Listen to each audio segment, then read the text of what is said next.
Assalomu alaykum do'stlar.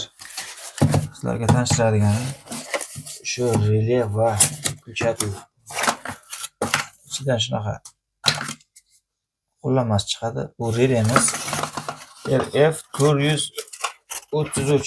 Biringiz bilsangizlar, biringiz bilmassiz. Bu bespроводный выключатель, kabelsiz batareyka bilan ishlaydi. Buni tortamiz, o'shanda batareyka ishga tushadi.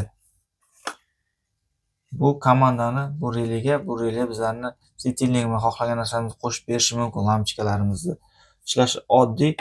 Bu kabel tortib borib yurish shart emas. Shunaqa joylarga xotadi. Misoli shunday o'rnatiladi, o'zi ishlayveradi. Bunga provodasini tortib kelib yurish, tashvish qilishingiz kerak emas. Qanday ulanish kerakligini ko'rsataman sizlarga. Men tayyor qilib olganman. Shu ko'rinishida. Bu yerda juda oddiy bu kelayotgan питающий kabelimiz NL. Bunga 220 beramiz va LN bu bilan chiqib ketadi. Bu yerda lampochkani mana ulab olganmiz, mana turganlaringizdek. Bu включателimiz. Bosamiz, o'chadi. Hech qanaqa pult desak ham bo'ladi buni. Chiroyligini o'rnatib qo'yaveramiz. Ichidan ikki tomonlama skoch chiqadi va bunaqa qotiradigan joylari bor. Xohlagan shurup boltlaringiz bilan ham qotirib qo'ysangizlar bo'ladi. Qotmaydigan temirlari bo'lsa agar ikki tomonli skoch bilan ham yopishtirib qo'ysangiz bo'ladi. Montajni buzmaslikka, kabel tashlamagan bo'lsangiz, kabel tashlab yurib qiynalishingiz shart emas. Foydali bo'lgan bo'lsa, like bosib ketingizlar do'stlar. Bu qanday qo'shamiz bir-biriga topib olish uchun bu bitta qora tugmasi bor. O'shani 15 sekundlar, 10 sekundlar bosganimiz o'zida qizil chiroq yonib, birpasdan keyin o'chib o'ynab boshlaydi indikatori. O'sha paytda bu включателimizni qo'shamiz. Bu включателimiz ham buni chiroq sochishi yonishi kerak. Yonmadimi, demak batareykamiz ishlamay qolgan bo'lishi mumkin.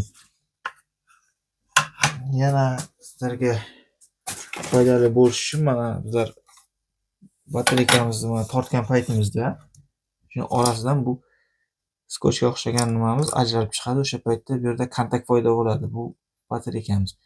Agar shunda ham ishlamasa, bu chiroqchasi yonmasa agar batareykamizni bir chiqarib solishimiz kerak. O'shanda ishlab ketadi. Unda ham ishlamagan bo'lsa batareykamiz tugagan bo'ladi zaryadi. Biz chiroqchasi yonishi kerak. O'shandan bilamiz bu ishlaydimi, ishlamaydimi. Bosib o'tiramiz, bilan qo'shib olamiz qiynalmasdan.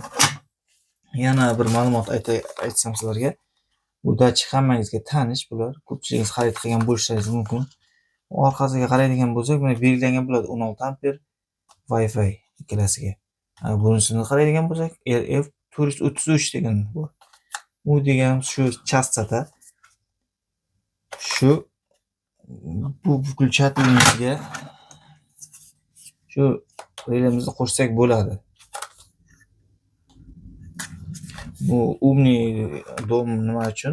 Kolonkalar bilan ham ishlaydi.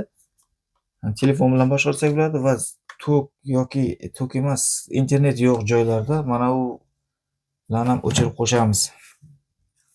Bunda esa yo'q, belgilanmagan. Lekin ikkalasi bitta firmadan chiqadi. Lekin xususiyatga bunga qo'shimcha RF433 qo'shilgan. Narxi ham ozgina farq qilishi mumkin. Xarid qilgan payt shunga ahamiyat bersangizlar, o'zlaringizga foyda bo'ladi. Do'stlar, podдержкani ayamaymiz. Sog' bo'lingizlar. Kelasi videolarda agar xohlasangizlar, bu relega qanday qo'shishni ham ko'rsatish mumkin. Sizlar faqat qo'llab tursangizlar bo'ldi. Sog' bo'lingizlar.